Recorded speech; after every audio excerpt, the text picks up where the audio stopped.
Boyz and The Hood changed the language of cinema in 1991 and defined what it meant to tell a story from South Central Los Angeles without compromise. Yet, behind its fearless truth lay a hidden pulse that most fans never caught, a pattern of real pain mirrored by the people who lived it on screen. What if the performances felt so authentic because they were not performances at all? What if the lines between fiction and survival blurred right there on Florence Avenue? Let's pull back the curtain on the choices that made it real. We will reveal how friendship became therapy, how rivalry turned personal, and how one director's vision demanded nothing short of blood, truth, and brotherhood. This is the story the cast has quietly confirmed over the years, the reality inside Boyz and the Hood that changes how you see it forever. In the early 90s, Hollywood was still scared of the inner city. Studios saw it only through crime statistics or cop shows. Then came a 23-year-old first-time filmmaker named John Singleton, who refused to let outsiders tell his story for him. Fresh out of the University of Southern California, he turned a student short film into a full feature that would make history. It was filmed entirely in his own neighborhood, shot on streets where he had buried friends. When Boyz and the Hood premiered in 1991, audiences saw raw authenticity instead of Hollywood gloss. Ice Cube, just a few years removed from NWA, brought menace and sorrow to Doughboy. Cuba Gooding Jr. turned Trey into a moral anchor trapped between violence and education.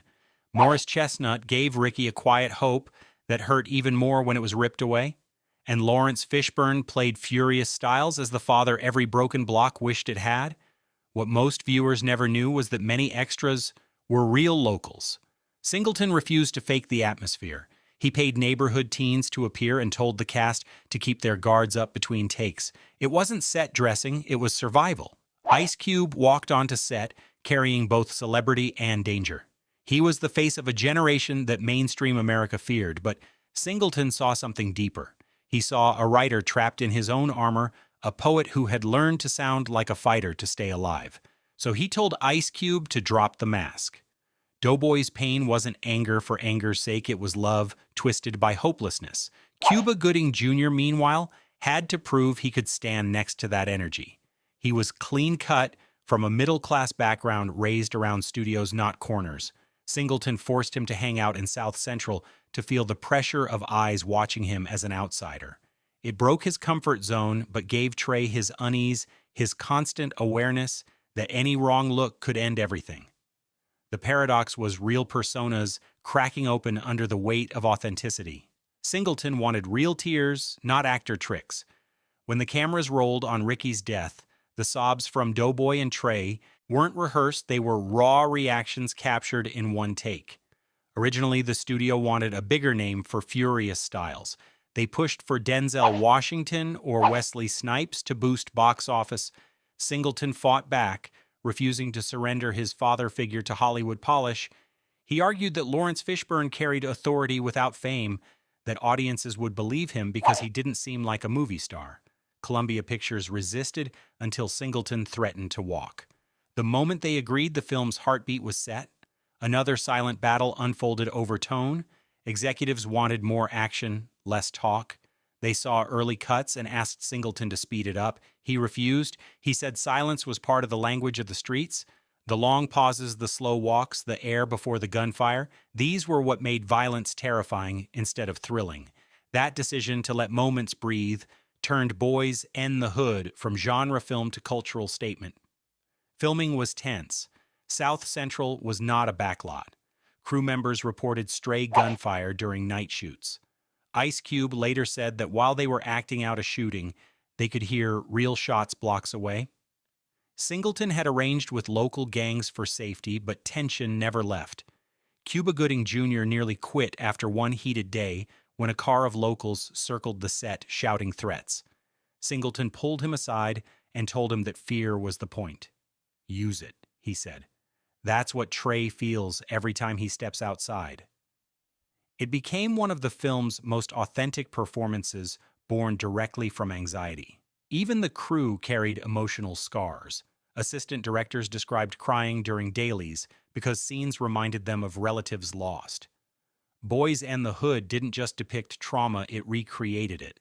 Every frame carried the emotional residue of a community trying to stay alive. Look closely at the first scene when Trey walks home after the fight. Singleton shoots from a low angle through chain-link fencing. That cage perspective isn't random. It visually predicts the trap that will claim Ricky and Doughboy. In the background, a billboard for an airline flashes escape, then fades behind smog. Singleton leaves it unmentioned, but it tells the entire story before a single gun is drawn. Another hidden moment appears during Furious Styles' kitchen lecture. On the counter is a stack of real neighborhood flyers for community meetings about redlining and property values.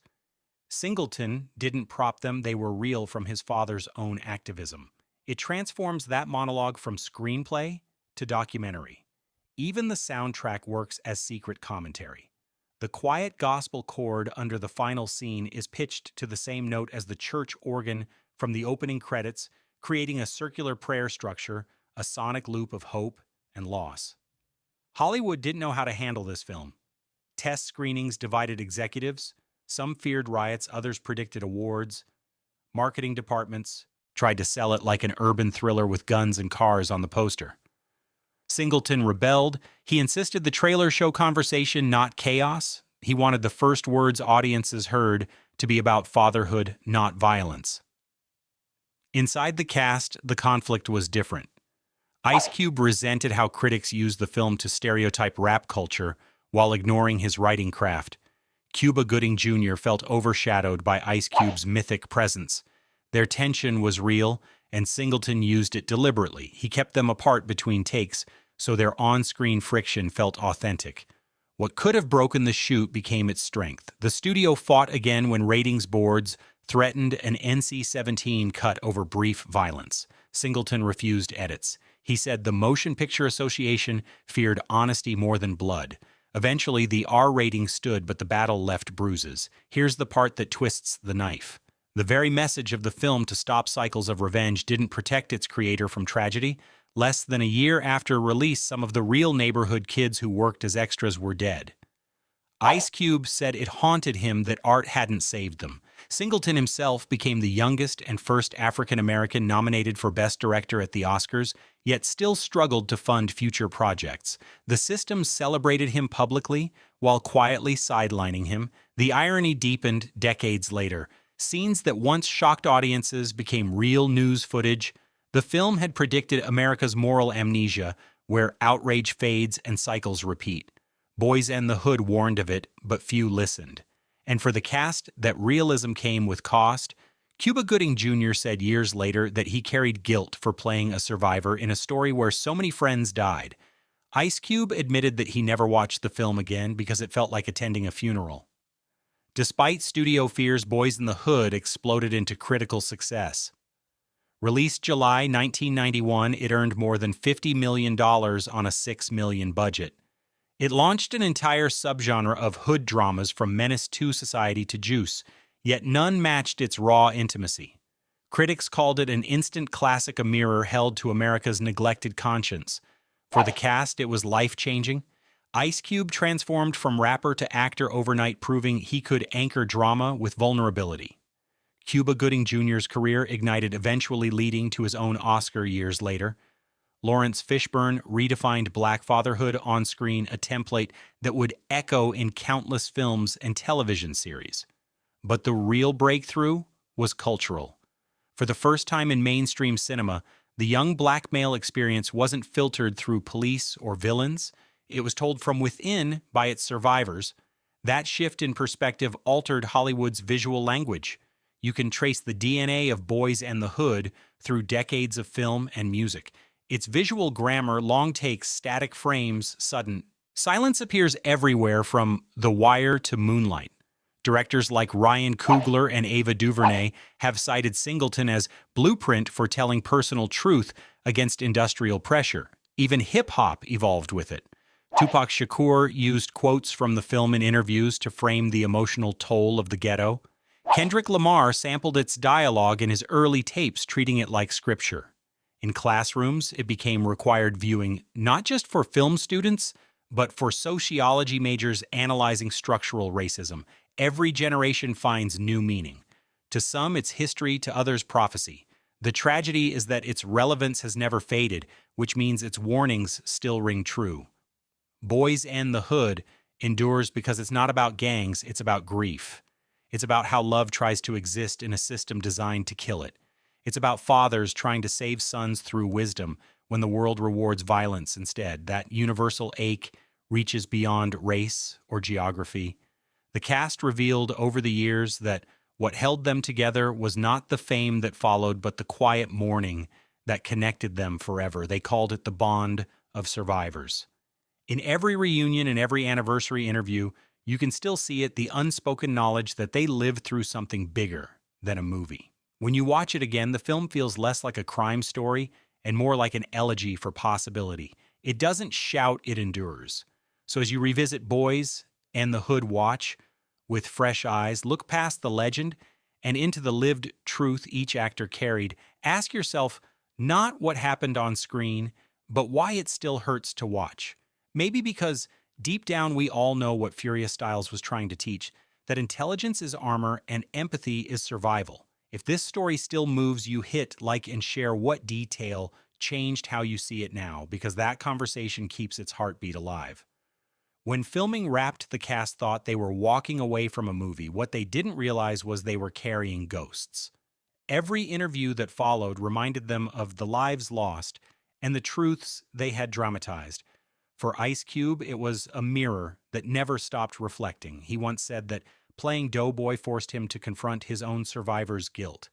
Every premiere, every tribute, every fan encounter brought the question that haunted him most: why did the real ones never make it out? For Cuba Gooding Jr., the film's impact arrived in waves. He became a household name, yet found himself typecast in roles that rarely touched the same authenticity. He said Boys in the Hood spoiled him because he had tasted real cinema, not the kind wrapped in ego, but the kind made of truth. To chase that again became impossible. Even the supporting cast carried invisible weight. Nia Long spoke about how female characters in the movie were often overlooked despite carrying the emotional balance. She saw that as reflection of the real community, women holding everything were together while men fought invisible wars. Singleton agreed and promised to give them stronger voices in his future films. He kept that promise. John Singleton's approach to directing was half mentorship, half confrontation. He was younger than some of his cast, yet demanded obedience like a veteran.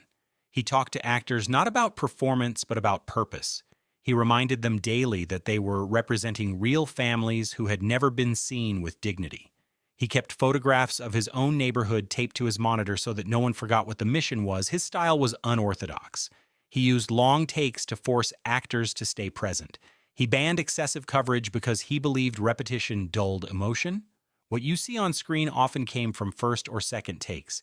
That's why every tear feels unrehearsed. When Singleton became the youngest Oscar nominee for Best Director, at just 24, it wasn't only his win, it was the victory of every kid who had been told his world wasn't cinematic. He turned the ghetto into art without beautifying its pain.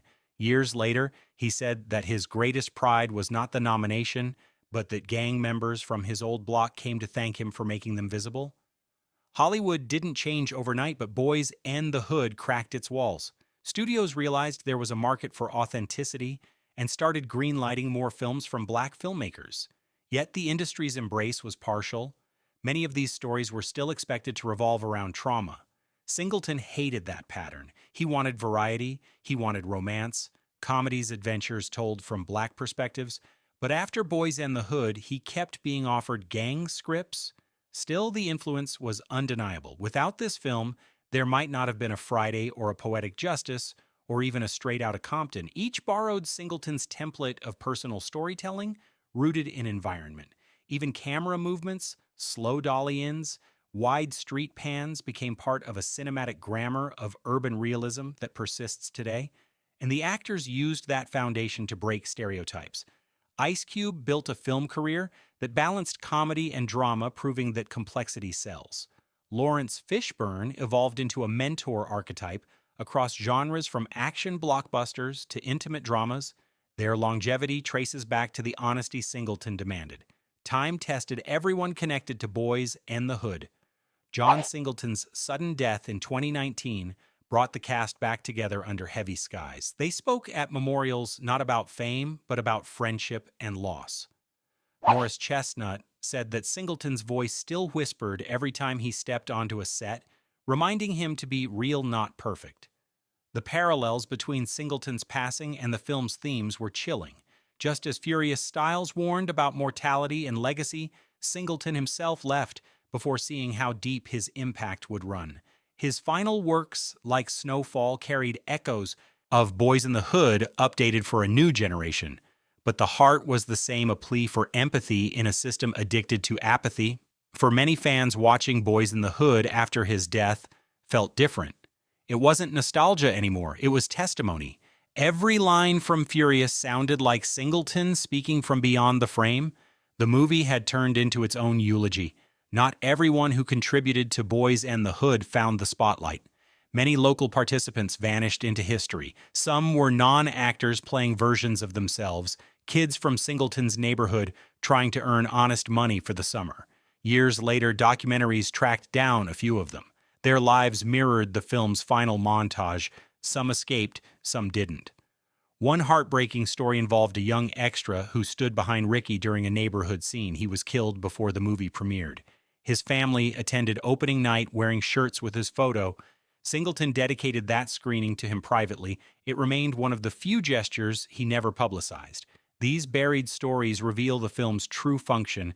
It wasn't just representation, it was record-keeping. It preserved lives that mainstream America never intended to remember. That's why it still feels alive decades later, because pieces of those people remain inside every frame. Every great film hides a philosophy, and Boyz in the Hood's philosophy came down to survival without surrender.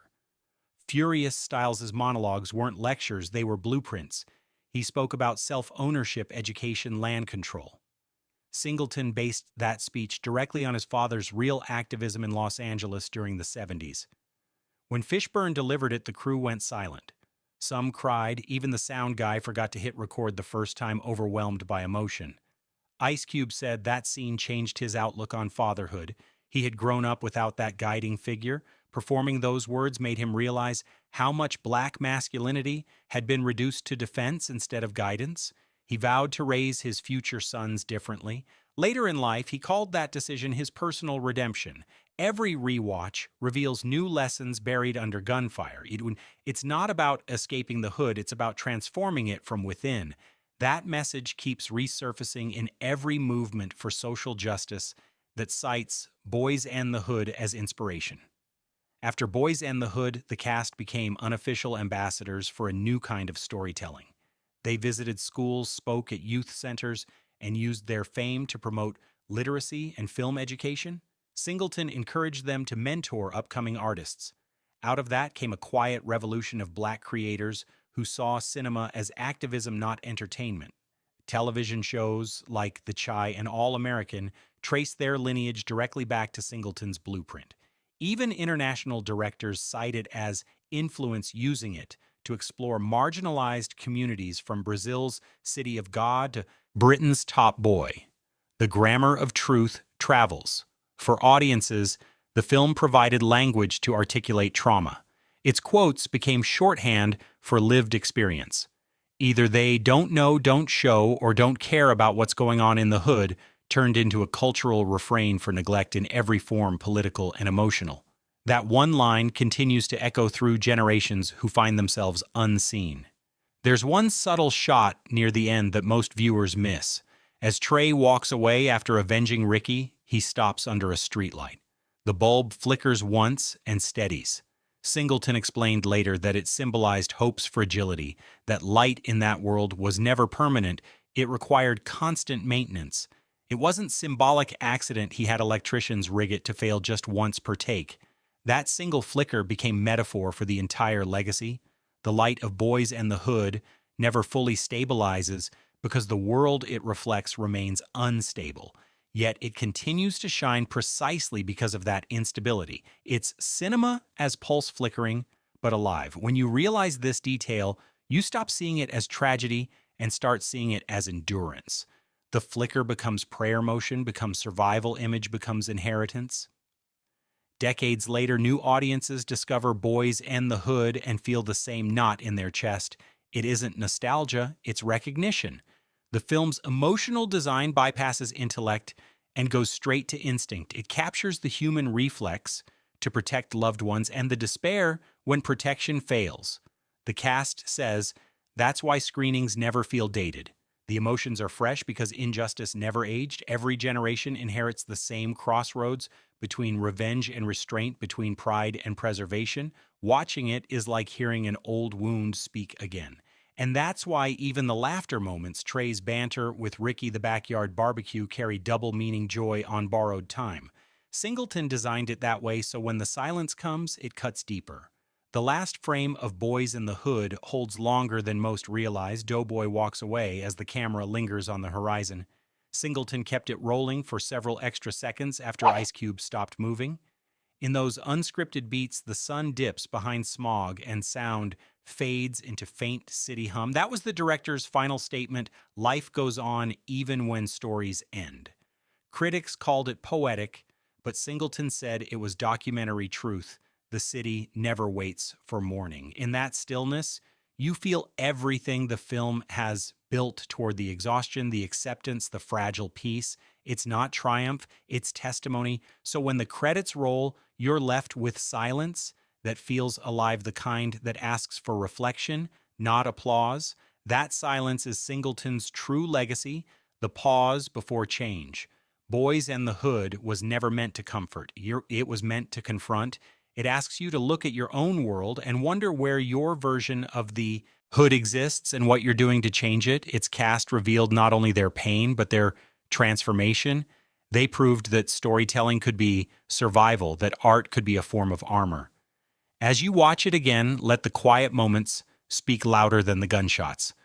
Let the flicker of that final light remind you that truth, even fragile, still burns. If this film still moves you, hit like, share your thoughts, and remember that awareness only matters when it turns into action. Because stories like this don't fade, they echo until someone finally listens.